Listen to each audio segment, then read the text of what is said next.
kung meron man akong pasasalamat, no, sa pamilyang Marcos, Araneta at Romualdez, ay nagpapasalamat ako na inorganisa ninyo ang sambayanang Pilipino laban sa inyo. Dahil Opo. sa inyong kapalpakan. Diyan makikita natin na si Presidente Duterte ngayon ay hindi lamang isang national icon, no? Kundi isang international figure na.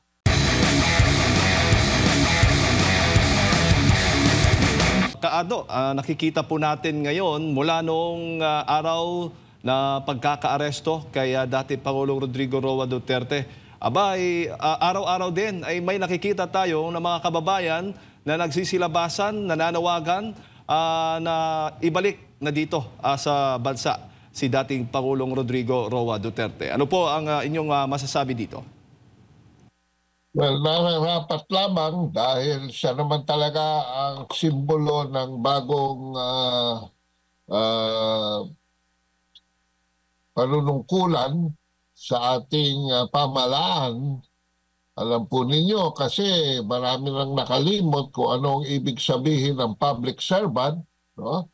So, bumalik po ang ating Presidente Duterte sa larangan ng politika, hindi lokal kundi nasyonal, ay nakita natin kung paano ang isang public servant ang totoo niyan.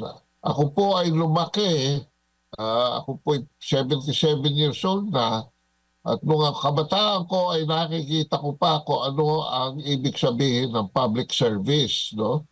At ngayon ay parang naiba na ho ang mundo.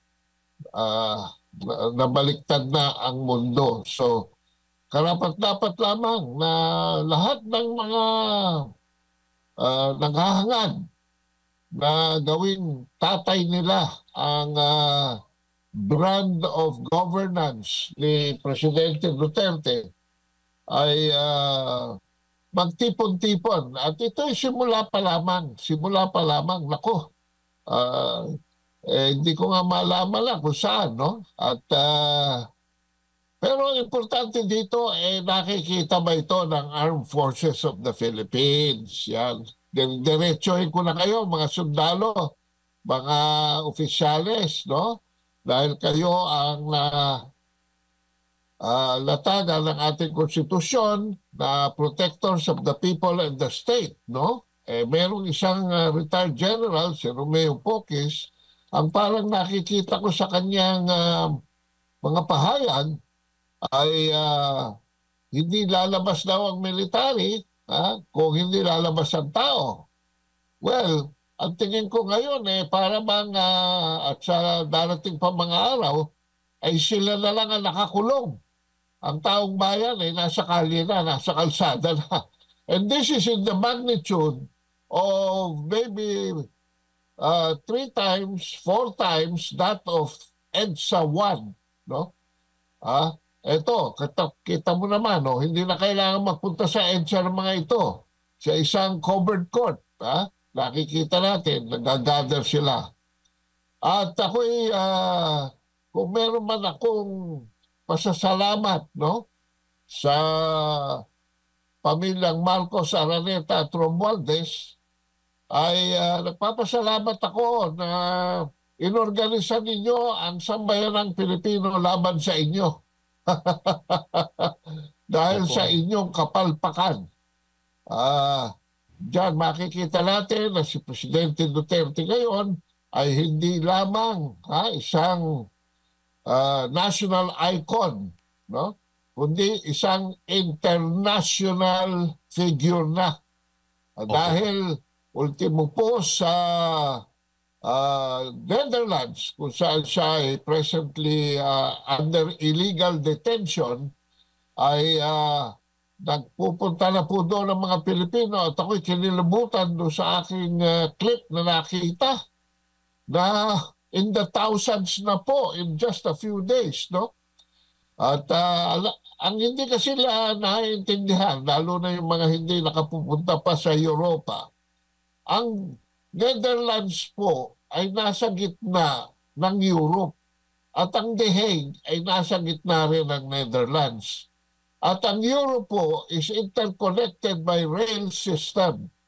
Kaya hindi na kailangan mag-aeroplano. Mag-bus lang ang mga tao, mag-train lamang, makakarating sila dyan. At except perhaps yung katulad ng galing sa Ireland o England na sila yung mga nasa karagatan, so kailangan mag-aeroplano sila. Ito Opo. po ang isang pakikiisa ng Pilipino, hindi lamang dito sa Pilipinas, hindi lamang sa Metro Manila, kundi sa buong mundo na po. Ako'y nangingilabot sa nakikita ko sa Canada, no? Grabe din ang kupula ng mga Pilipino doon. At darating po yan, makikita natin, lalo-lalo na sa darating ng December 28 sa Biyernes, kung saan ay kaarawan ng ating pinakamamahal na Rodrigo Duterte, ang ating Tatay Digong. Opo. Kaado, alam po ninyo, sinasabi ng mga kritiko ng mga Duterte na itong ginagawang mga rallies, paglabasan ng itong ginagawang pagtitipo ng mga supporters ng dating Pangulo, eh wala po magagawa doon sa kaso ng dating Pangulo. Ano ho ba ang masasabi po ninyo dyan? Bako, alam niyo, hindi na ako nakikinig sa mga kritiko Dahil disorganized thinkers yung mga yan.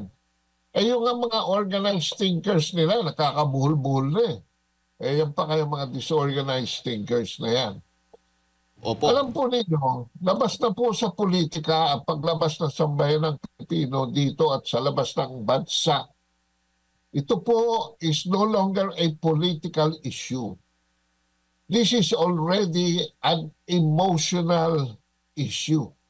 Kaya wala na po ito Alam mo, hindi may mga nasa karamihan kasi sa gobyerno, hindi nila naiintindihan, no?